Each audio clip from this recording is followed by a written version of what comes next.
Bismillah wa salatu wa salam ala Rasulillah. Chers frères et sœurs en islam, Allah subhanahu wa ta'ala informe le prophète Muhammad sallallahu alayhi wa sallam au sujet de son entourage dans la sourate At-Tawbah verset 58 en lui disant ceci: il y en a parmi eux qui te critiquent au sujet des aumônes. Si tu leur en donnes, les voilà contents, mais si tu ne leur en donnes pas, les voilà pleins de rancœur. En méditant sur ce verset, je suis arrivé à comprendre que autour de nous, nous avons trois types d'amis dont je vais vous dévoiler leurs caractéristiques. Chaque être humain a été créé de la manière la plus singulière possible. Il en est ainsi de notre personnalité. Et dans cette disparité, nous cherchons notre complémentarité en tissant des liens. Certains d'entre eux se font naturellement, comme les membres de notre famille. Il peut s'avérer que l'on ait une tâche d'affinité avec certains qu'avec d'autres. Il y a aussi des personnes avec qui on traite quotidiennement, comme les collègues de travail ou des camarades de classe. Il y a ensuite ces personnes dont leurs rencontres viennent fleurir notre vie et que nous avons choisi d'aimer. Des circonstances particulières ont permis votre rencontre, mais ils sont devenus vos amis, vos compagnons. Un compagnon étymologiquement signifie celui avec qui l'on partage le pain, et le pain dans de nombreuses cultures signifie la vie.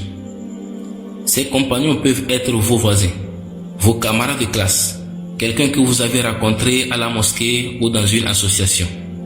Vous vous sentez si proche, même si vous ne partagez pas le même sang, il est parfois plus proche que certains membres de votre famille. Votre attachement à cette personne est tel que parfois vous avez juste besoin de vous regarder pour vous comprendre. Vous avez votre propre code, votre propre manière de vous saluer et de converser. Chaque jour que vous vivez, vous tentez de vous en rapprocher. Chacun raconte à l'un et à l'autre ses peines et ses joies. Lorsque vous êtes séparés, vous vous manquez. Lorsque vous êtes en froid, vous vous sentez pas bien. Vous n'hésitez pas à manifester vos émotions par la parole et vos gestes. Vous vous faites du bien, et passer du temps avec cette personne est un véritable cadeau. Vous partagez des souvenirs communs, et dès que l'occasion se présente, vous n'hésitez pas à vous les remémorer.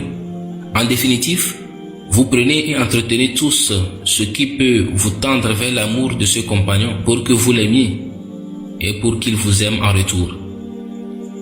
Mais dans ce pléthore d'amis, de voisins et de compagnons que vous pouvez avoir, vous pouvez identifier qu'ils sont de trois groupes.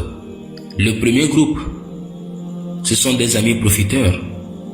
Il s'agit de ceux qui sont tes amis tant qu'ils peuvent profiter de ton argent ou prestige ou autre chose que cela.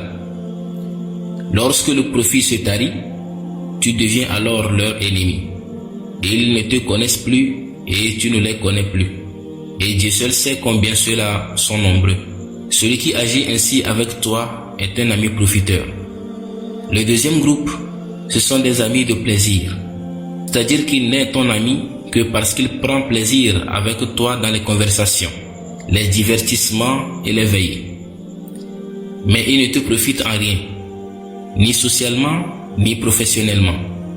Vous ne vous profitez pas l'un à l'autre. Il n'y a qu'une perte de temps. Prends garde également à celui-ci, à ce qu'il ne te fasse pas perdre ton temps. Le troisième groupe, c'est l'ami de qualité. Il te porte vers ce qui t'embellira et il t'interdit ce qui est abject. Il t'ouvre et t'indique les portes de bien. Et si tu commets une erreur, il te l'interdit sur le champ et il n'écorne pas ton honneur. C'est celui-là, le véritable ami, un compagnon de qualité. Alors, regardez bien autour de vous et sachez qui prendre pour ami.